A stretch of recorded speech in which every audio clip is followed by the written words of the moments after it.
came up with. What does life hacking mean? Any ideas? Yeah. Yes? I say kind of doing things not by the book, so you can work, you don't work harder, you can work smarter. Interesting. Okay. Great answer. Anybody else? Making things easier in a way that like helps you get things done in a shorter amount of time. Right. Excellent. Yeah. Did you all hear that? No. Okay. So doing things to make things easier and getting things done in a shorter amount of time. Is that about it? Okay. Yes. Great. Anybody else? We're a little ambivalent back here. We saw some of that. We also thought it was a little bit like hacking was like derogatory, overly technologized, but also like Yes. you were breaking into something like, you know, that you shouldn't be there. Something like that. Yeah, That you shouldn't be there. like stealing your social security number. Oh. Like hacking into a database or something. Yeah. Oh, okay. Interesting. Yes. These are the baby boomers. Well, I must Gen X, right? But I'm with them. I must share with you all that this response is actually consistent with responses I've had in other communities. Where generally speaking, some of the younger folks understand life hacking to be a very positive thing, where we are deliberately finding smarter ways, clever ways to solve problems, improve life, and so forth. And a lot of other friends and family and colleagues have more of a negative association. So this is an interesting term to use because it actually really does conjure quite different thoughts and feelings from folks. So I hope we can embrace the idea of life hacking as something that's very positive and has to do with how we are cultivating our lives, the patterns in our lives, the habits in our lives. We might even say how we work to disciple ourselves in our lives. That's kind of what's meant in this use of the term life hacking. And just a little definition here: using simple yet clever tricks, skills, and techniques to improve one's day-to-day life and minimize problems. All right, now the next question: what does sacred mean? If you guys wouldn't mind reflecting and discussing in your groups, what does sacred mean?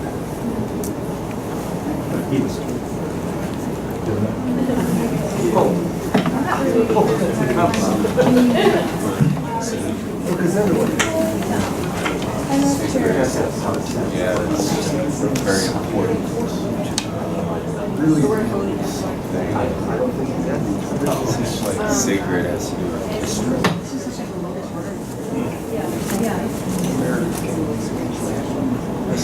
Often spirituality. Belief and faith, probably. Hold something like sacred.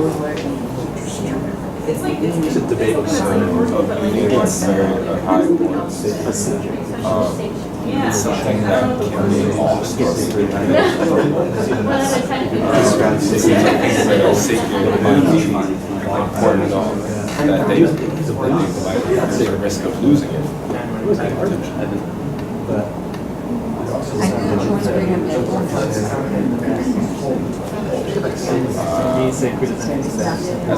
Well, it's like a physical thing, but it's also like intangible, like a sacred thing. You guys ready to share a bit? I see some big smiles in the back here. That's encouraging. People that are going back. Would you guys in the back there care to share? So we mentioned something sacred is kind of very valuable. It's held to the skies. So it's inherently valuable, something sacred. Inherently valuable. Yeah, priceless thing. Inherently valuable and priceless. Interesting. That's an interesting combination of words. Yeah. Very nice. Thank you. What is sacred? What does sacred mean? Yes. I think it means something, a synonym might be holy. I think of something that's set apart for a specific purpose, something set apart for a purpose. Yeah, holy and set apart. Beautiful, beautiful. Yes. Oh, Maybe. are we? I think are we trying to work the mic? A little It's bit. okay, I will. No, it's fine. Megan has one. Oh, Right here, Uh, Megan. Something to give us meaning, to hold into whenever we feel in despair or something we have that's, each one they have their own personal and Yeah. something special. I mean, what is sacred for you is not for me. I mean, and so something more personal to keep us, I mean, to give us meaning and to give hope. And so that's what. Beautiful. Something personal that gives us meaning and hope, something that we can go to when we're feeling despair. And you're acknowledging that what might be sacred for me may not be the exact same that's what's sacred for you. Yeah. Because Yeah. we were talking here, he said maybe like a church. Mhm. Or, I said it depends of the person who's in the church. So for some people maybe it means nothing, for some people means a lot. Yes. And so it's Thank you. personal. It's personal. Thank you. That's great. Is there over here? I said something is sacred when it has intrinsic value. So those were the main terms that we use to describe something as sacred. We also brought up, one of the discussion members brought up something being godly as sacred. So, Yes. yeah. Something having intrinsic value and Yes. being godly. Beautiful. Beautiful. Yes. Something that one of the members in our group talked about was that it affects the whole and it's very holistic in that sense where it is very pure in that sense and like you said has intrinsic value but also it's special but it's distinguished to an even higher degree. Beautiful. Something holistic that has intrinsic value and is special to an even higher degree than what? Well, somebody had the analogy of from a scale of 1 to 10, it's an 11. Okay. Beyond. Yeah, beyond. Extra. Beautiful. Okay, well this is great. Connected with God or the divine, holy, deserving of veneration, from the Latin sacer, meaning holy. And I know we may have some Latin scholars among us, so if I get any of this a bit off or wrong, please excuse me. I did study Latin a little bit in high school. Okay, now, for the hard one, right? What does sustainability mean? If you all could have another discussion in your groups, what does sustainability mean? And then we'll reflect on that.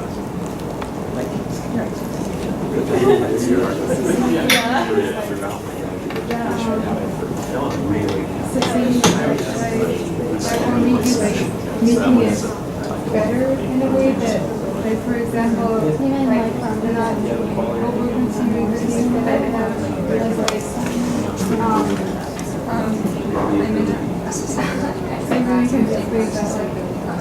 So you're talking about meeting your needs. Yeah. Or what about? And also my surroundings, I have to be conscious about what me as a person is doing in a way that making it It's hard to define sustainability without using the word. So our efforts to the current and future needs involving resources,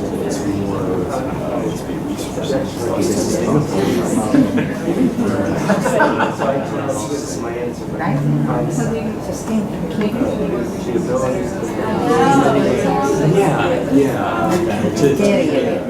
more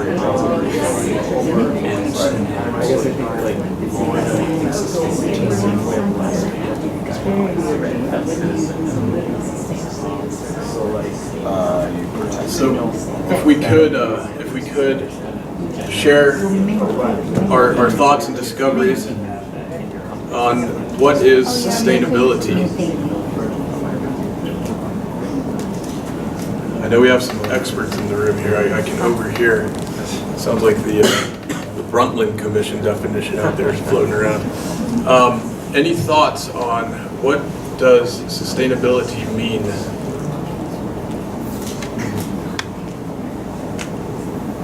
Anybody? I heard some great discussions going on. So. Would you like to share? What are you pointing at? At you. It looks like you're pointing at me. You're leaning in. No, actually, it's my back. Oh, okay. I think his back went out. Yeah. Oh, back here. Okay. Got it. It has to do with like living responsibly and living within our means and conserving resources so that they can be used later. And Thank you. Yeah. So living responsibly within our means, and there's a sense of the future, right? You said so that they can be used later. That's great. Anybody else? Maybe Yes. not to get things deteriorated. Oh, I'm sorry. Yeah. It's okay. Okay. You know what I mean? Right? I mean, Say it if I again. have something, I have to take care of it. Taking care. Okay, mean Yeah. not to let it deteriorate to get worse. Yes. Okay, and it's like maintenance. In anything in life, we have to keep maintaining and to keep it good in order not to get worse. Beautiful. Yeah. Yeah. So taking care, maintaining, so something doesn't get into worse conditions, something doesn't deteriorate. Yeah. Beautiful. Like.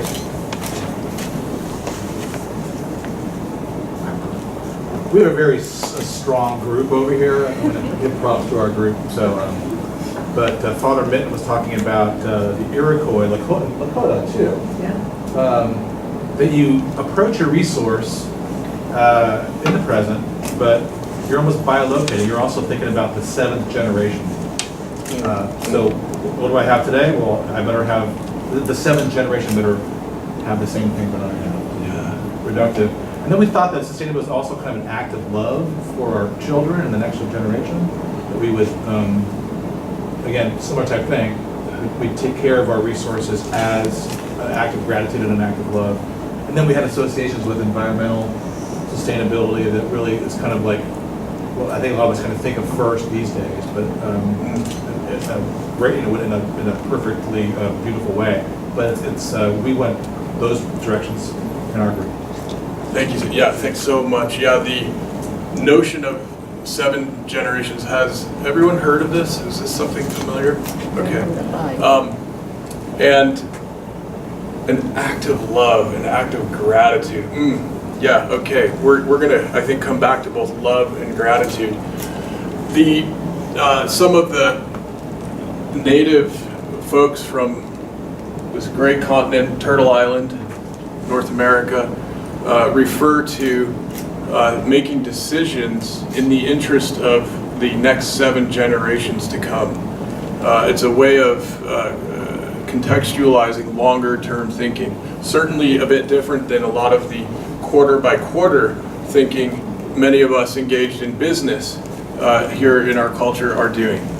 And you know, I had heard about this 7 generations thing for some time, and gosh, boy, that seems so abstract. What if we imagine if we're having kids, or we know people who have kids, and then their kids, and then their kids after that for 7 generations? How do we even really relate to something like that?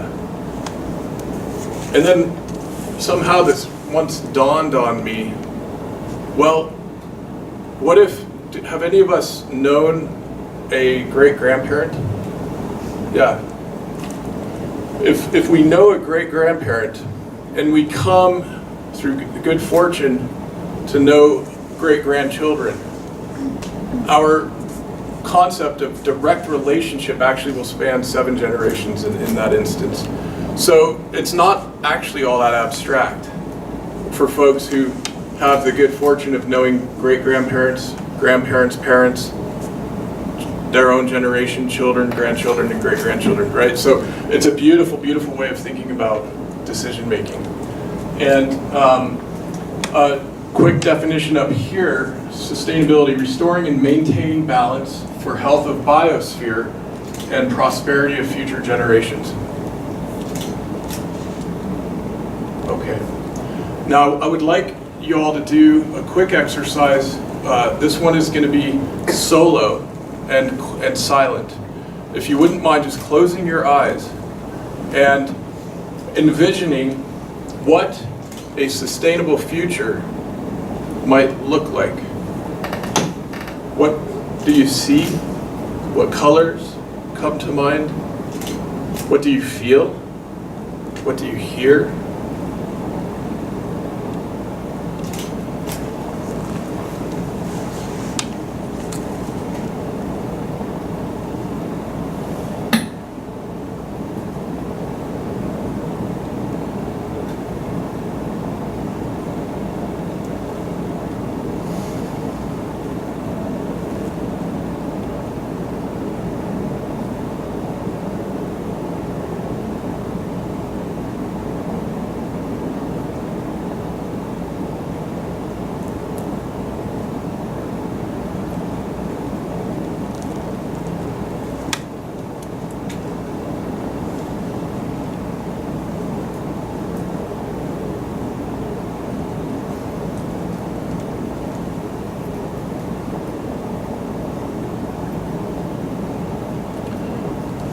Okay, so we're envisioning sustainability.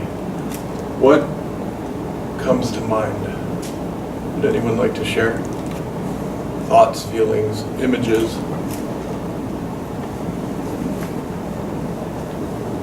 Yes.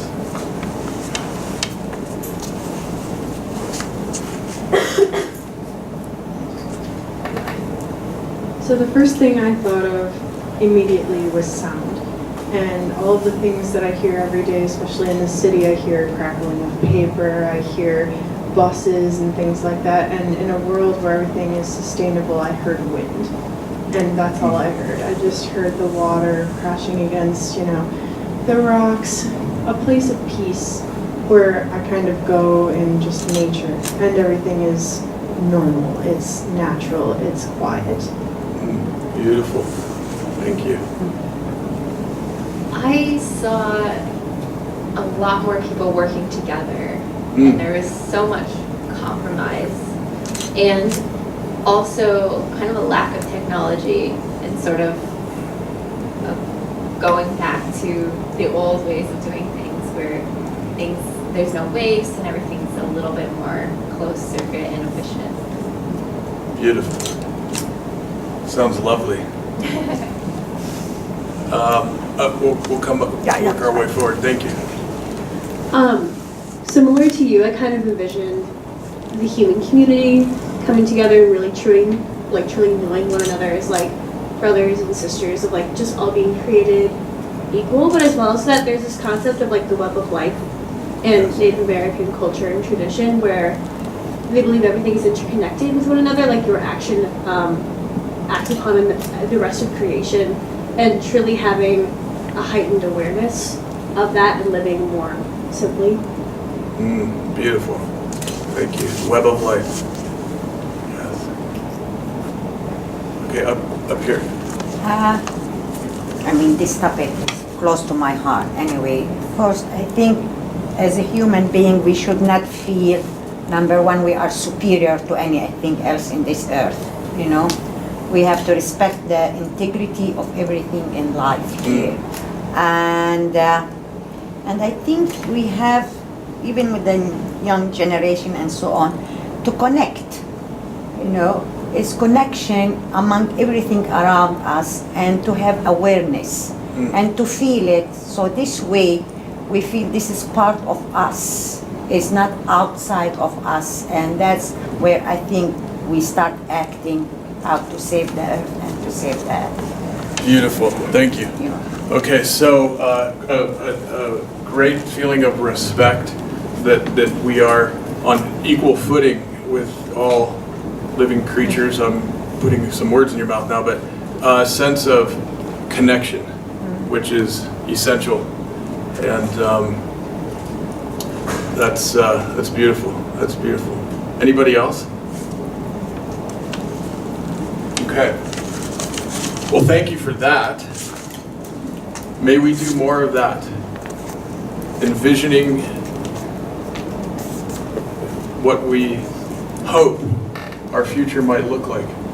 Because I'm going to plant a seed with you all. I think that what we end up envisioning the future to look like is going to end up influencing what the future looks like.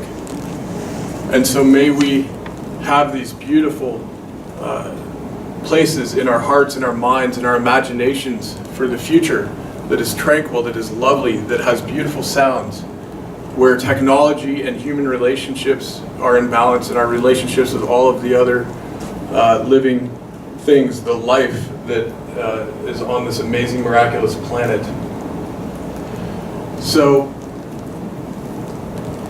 with sustainability, I find often that we end up talking about things that are very large in scale, very complex, difficult to understand, often end up being discussed in highly technical terms, as if we were only dealing with technical challenges.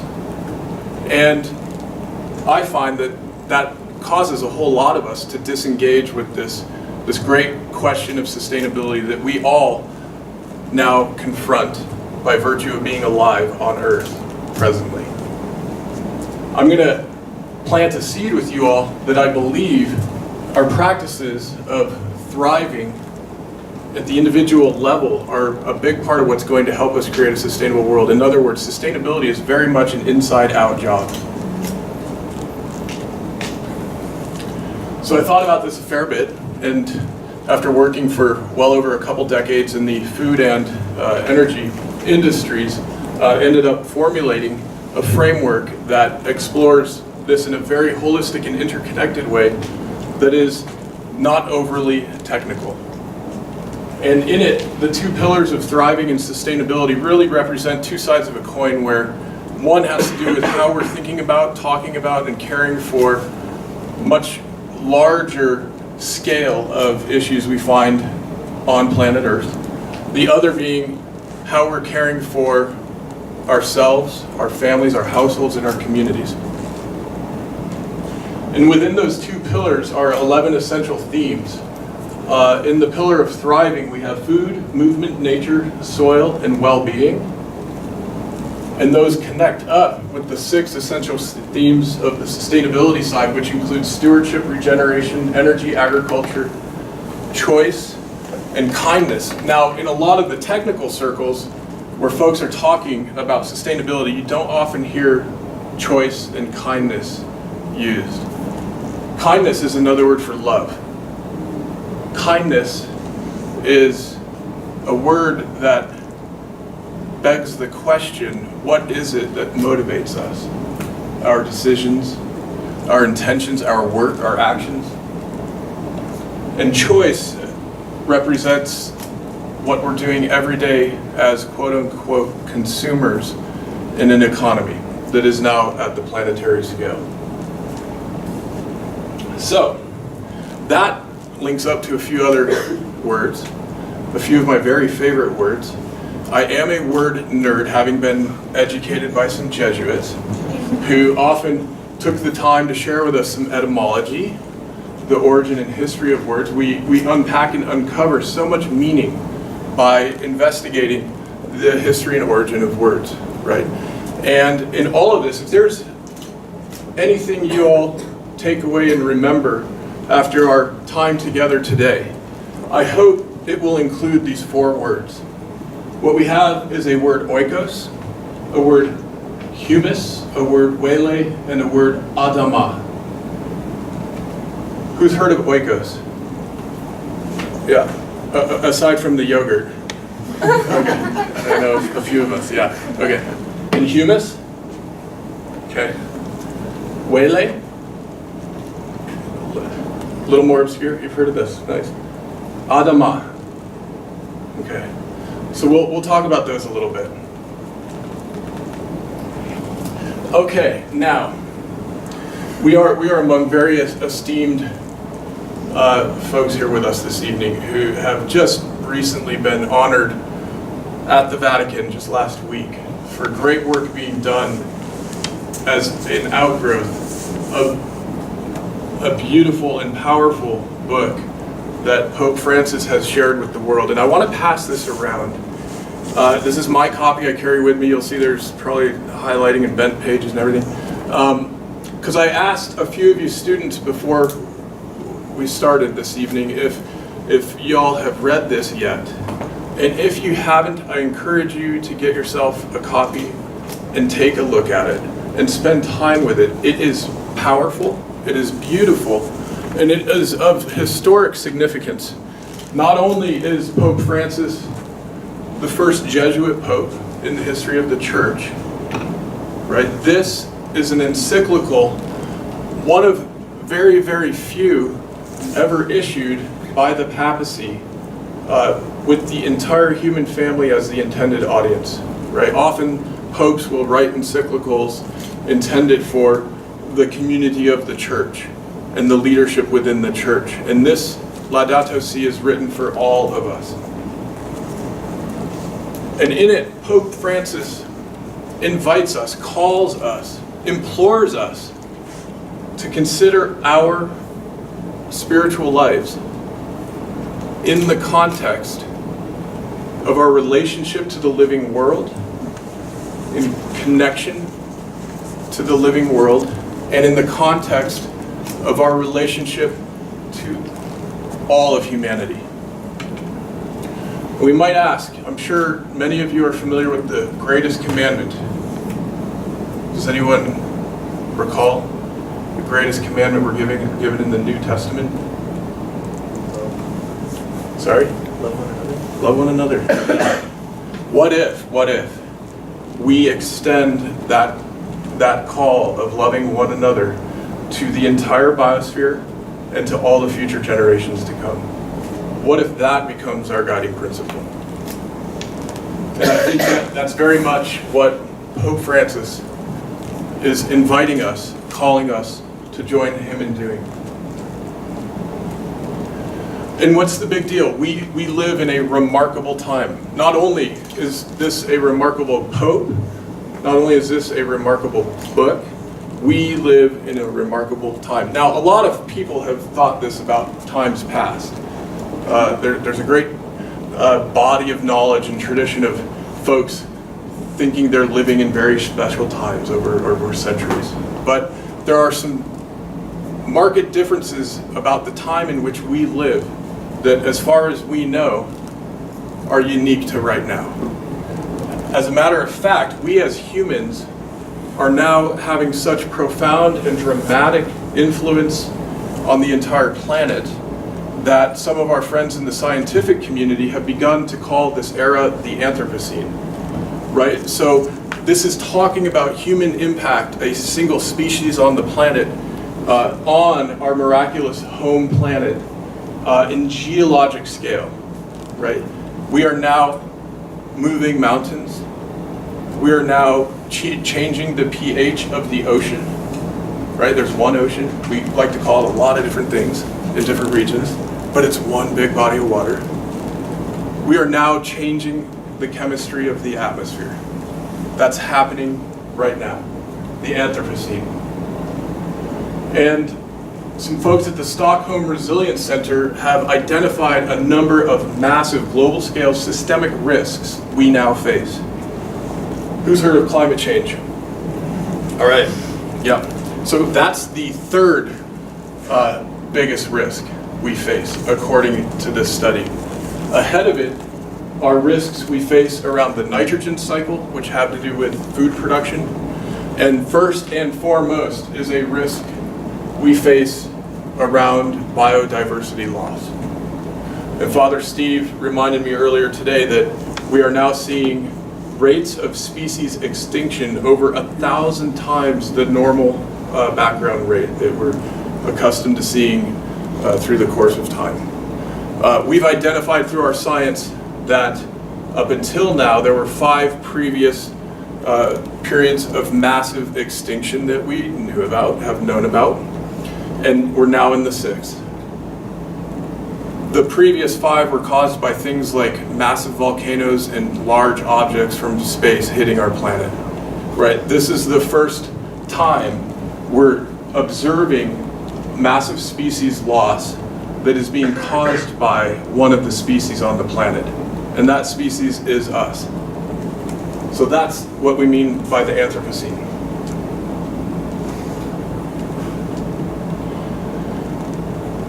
How Pope Francis puts that eloquently is that the earth is protesting for the wrong that we are doing to her because of the irresponsible use and abuse of the goods that God has placed on her. Now, we just looked at a few threats, a few risks that we face. I don't think they mapped the greatest threat or risk that we face. I think there's a bigger risk that we face. Can any of you perhaps imagine what that might be, or perhaps you're thinking of one of your own?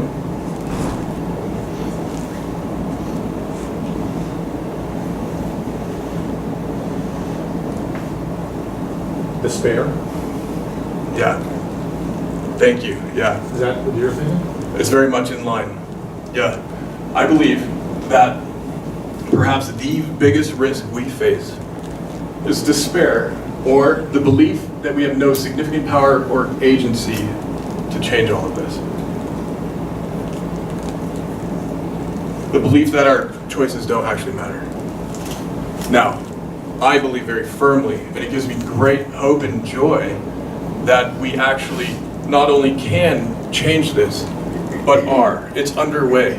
And we live in a time, perhaps one of the most precious and remarkable times our species has experienced on this planet, where together we get to choose to become excellent stewards of life on Earth.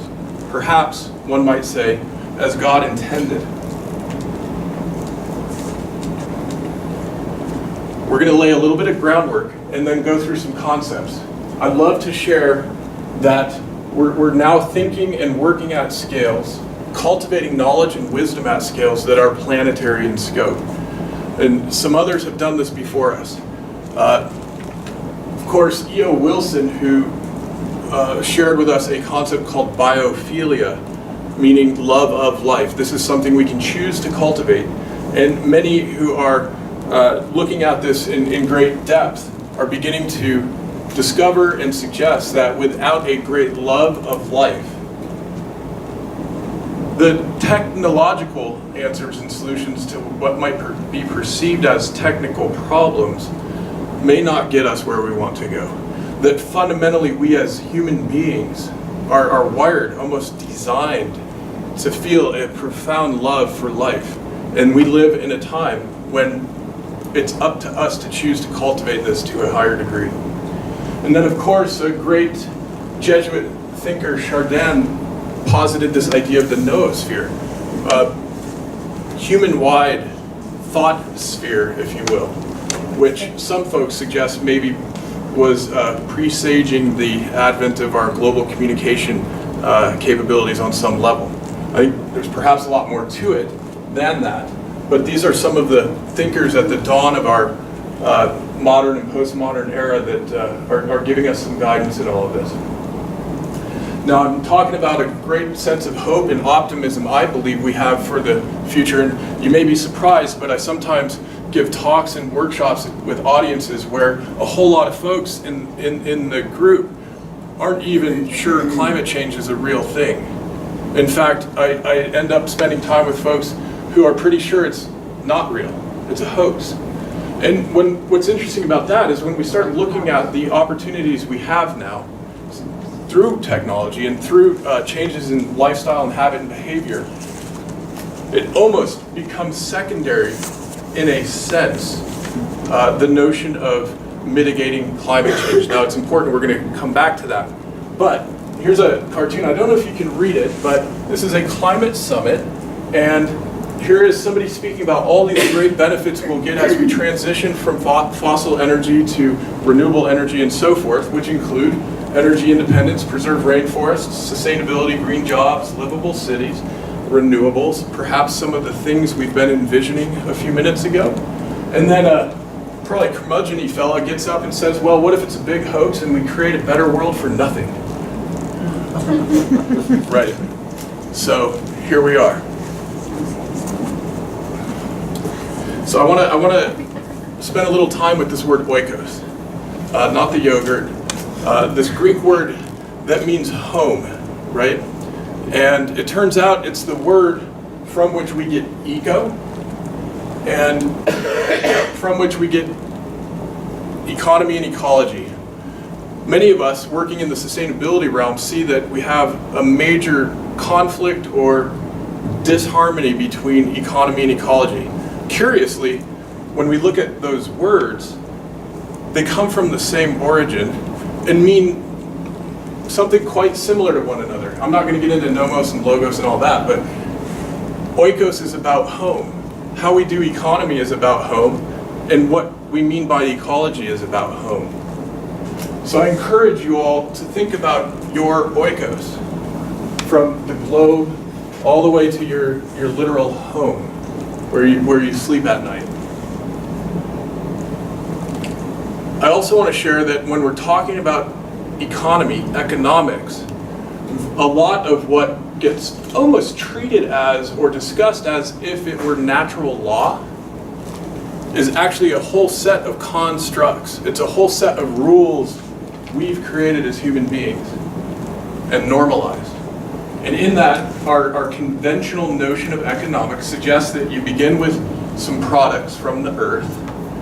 This is called primary production. You pull some fish from the sea, you get some timber from the forest, you get some ore from the mountains, and then you do something with it. You manufacture something, make something by hand, right? And that's our second step in the process. And then a bunch of folks sell it. Merchants sell and so forth. That's the third step in the process, right? And then finally, you get a number of folks who are the accountants, who are managing the information. This day and age that a whole lot of us are attracted to careers in those fields: finance, computer science, metadata management, and so forth. And you get this sense that the value gets increased every step along the way. We have a couple of fundamental problems with this model, though, and this is the model running our global economy right now. One is that it presumes you keep pulling from this natural capital without any problem, without any limits to that natural capital, right? What I will share with you as a suggestion is that perhaps now we think about there being a fifth node in the system that actually turns it from a linear model to a looped model. And many of us who are thinking about what we're going to do with our careers, what we're already doing with our careers perhaps, have an opportunity wherever we're called. We might be called to do graphics. We might be called to do database and computer work. We might be called to teach, very important. We might be called to do, you name it.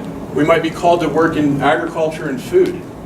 About 1 out of 10 of us, generally speaking, work in agriculture and food.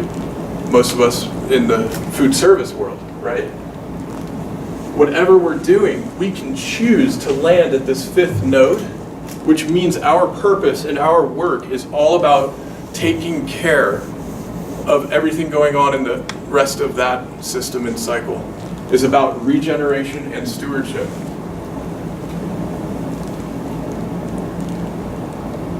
A whole lot of us are choosing this now.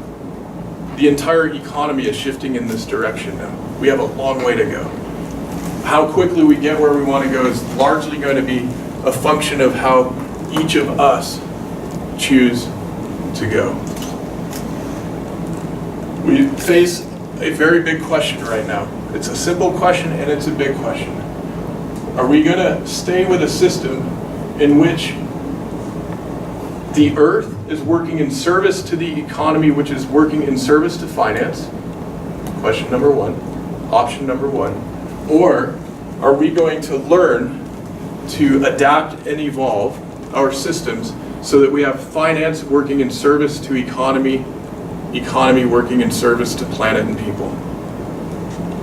And a lot of great folks are doing work on this right now, which is good news. Pope Francis suggests that we ought to ensure that humanity is served by wealth and not ruled by it. Those are his words on that same question. So we're faced with this need and opportunity to restore, to heal, to regenerate our oikos. And I believe that basically means 5 key things. We need to rapidly decarbonize energy. That means start working more with the energy coming from the sun, less from carbon stores deep under the earth. Secondly, we need to recarbonize soil. We actually have great hope in our opportunities for recarbonizing soil, and I'll come to that. Third, we need to detoxify our environment. The species die-off we were talking earlier today is largely attributable to changing climate patterns. But there are other causes as well, and widespread pollution of environment is a substantial contributor. We've been poisoning the heck out of the world over the last few generations, and meanwhile, we've been doing the same thing in our very own homes. We often daily put things on our bodies that are known carcinogens, right? Most of us in this culture are still doing that. We have an opportunity to change that. And we have an opportunity to work to regenerate ecosystems. And there are some beautiful examples of that going on already, right now, even at a substantial scale. I just want to share a couple of things with you about this transition to a solar age and to solar energy. Folks talk about renewable energy.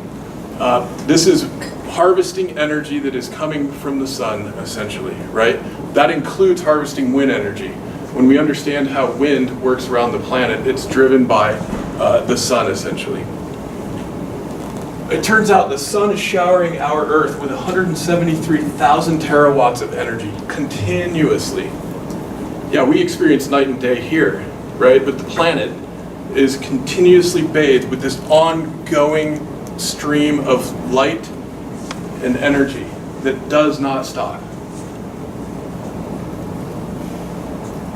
To put that in perspective, our biosphere is photosynthesizing a little over 1% of that on a continuous basis, more or less averaged. 1%. We humans are consuming about a 10,000th of that. Just to put that in perspective. About a 10,000th. Now, when we're talking about abundance, we'll start talking about wealth, talk about economic motivation, gosh, that's pretty abundant. That's remarkable, that's miraculously abundant.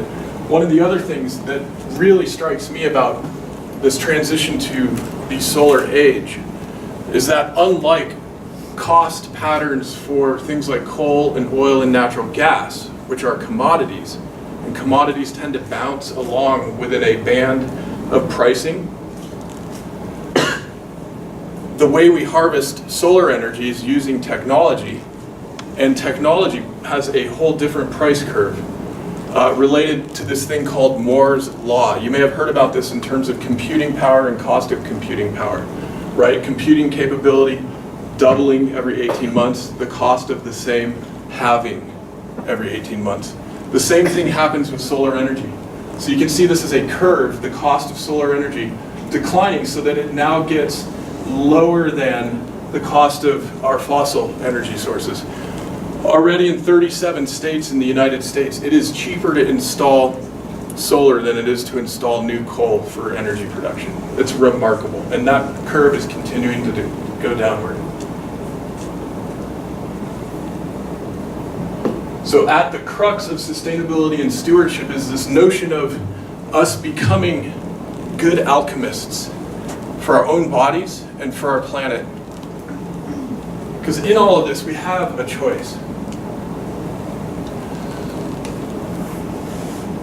And I want to pause and I want to say that, you know, our use of fossil fuels has given us incredible gifts. It has given us incredible progress. We have learned and developed so much. The fact that we're here right now is very much attributable to our use of fossil fuels. So this isn't about saying fossil fuels are bad, renewable energy is good. This is about saying we have a choice. to rapidly transition to utilizing energy that is not polluting our environment and is no longer contributing to climate change. And we are rapidly moving in that direction. Similarly, with our agriculture, we have a choice that says we don't have to use poisons to produce food. And in fact, the long-term sustainability of food production probably requires us not to. I don't know about you all, but if somebody has to wear a hazmat suit to prepare the food that might be on the table in a few days, I'm probably not going to want to eat that food. I'm probably not going to want to feed that food to my kids, my friends, my neighbors. Now, it's just me. I don't know about you guys. Now, here's my attempt at a little bit of sarcastic humor. In restoring oikos, perhaps we need more walls, right? We've been hearing a lot about walls lately. Okay. Thank you. One, thank you. So, walls can be things of division, can't they? There are a great number of quips and jokes and some very real things to be concerned about when we're talking about walls. There are some good poems written about walls and neighbors and all that, fences. What's going on with some of the regeneration efforts around the world involve creating walls with trees and plants to halt desertification, right? We have an opportunity to not only halt the spread of deserts, but in time through regenerative practices to cause those deserts to shrink. You know, we have over 60 million refugees worldwide right now. It's the greatest number we've seen since World War II. I have some friends who are ex-military and ex-intelligence community, and I assure you that many of the folks in our military and intelligence world right now are very concerned that that 60 million number is about to increase substantially over the coming decades. And many of those 60 million currently displaced, places like Syria, are displaced in part because of the change in environment resulting from climate change. This isn't necessarily making headline news all the time, but the folks who are really looking at cause and effect and understanding the complexities of these issues are beginning to understand that what we see in North Africa and in the Middle East is very environmentally driven. And curiously, some of these places that are now deserts used to be the most fertile, beautiful, green places on the planet, right? We know about this from the Bible, and we know about this from other historical documents and so forth. Right now, in Africa, there is an international effort, a transnational cooperative effort to plant with thousands and thousands and thousands of people to plant a wall of trees and plants at the southern edge of the Sahara in order to halt its spread. Amazing. It's amazing. And once that takes hold, there will be some opportunity to restore some of that fringe landscape and work our way from there. Now we all know, and those of us who are looking at forest ecosystems, rainforest ecosystems around the world, trees cause rain. Trees cause rain, and as we lose trees in different ecosystems, we end up seeing reduced precipitation. So we also have little pockets of hope around the world where we're seeing the planting of trees helps to bring back the rain. We need to do a whole lot more of that. A similar thing is underway in China. And this is a photo from folks in China planting trees. That's just one example of the regeneration that's going on. Now, we often end up thinking about very large-scale problems, concerns, challenges, right? But it turns out that a whole lot of the things that we encounter that we might want to choose to change, we're encountering in our own homes, right? And I would think that many of us, if we were to look under our kitchen sink, we were to look in our bathroom, look out in our garage perhaps if we have a garage, we would find all manner of poisons you wouldn't want your kids to get a hold of. Any of you remember these latches on the cupboard so the kids don't get to the poison? What's that all about? You know, why do we keep these poisons? Well, we don't have to. And it turns out one of the things we've been conducting chemical warfare on is microorganisms all over the world. This has been happening in agriculture, and this has been happening in our own bodies. And we're going to talk about restoring the microbiome as one of the keys to restoring our practice of sacred sustainability. We have a lot of other options and alternatives. This isn't meant to be a commercial for any particular set of brands, but there are plenty of wonderful brands, more emerging by the day, whose ingredients and products and supply chain practices are deliberately deployed in order to perform good environmental stewardship and to take very good care of the people and the communities working in those supply chains around the world. We have the choice to buy these things instead of their alternatives. That's up to us.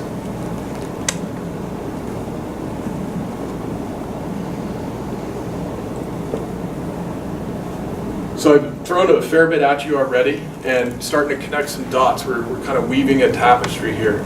And before moving on, I want to ask you all to, in your groups, consider if there are any changes that you might have identified you could make already in your own home, in your own lives. And you know, it can be vulnerable talking about this sort of thing, but if you care to, I encourage you to share that with others. It turns out as we talk about the changes we're willing to make, it actually can end up being a very powerful force for others.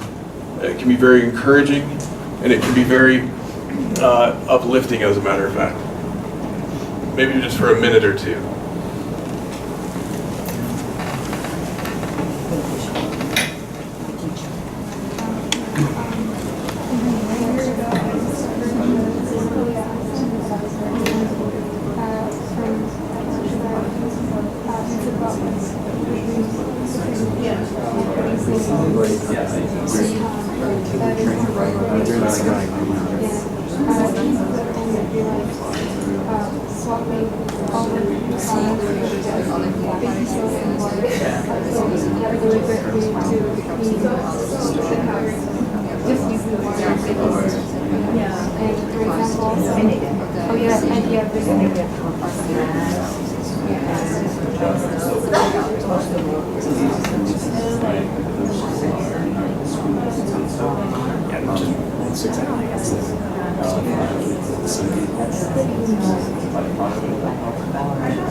Must be charging out. 13, 12, 15. Like these products that are. Could you take one and pass these around? Thank you.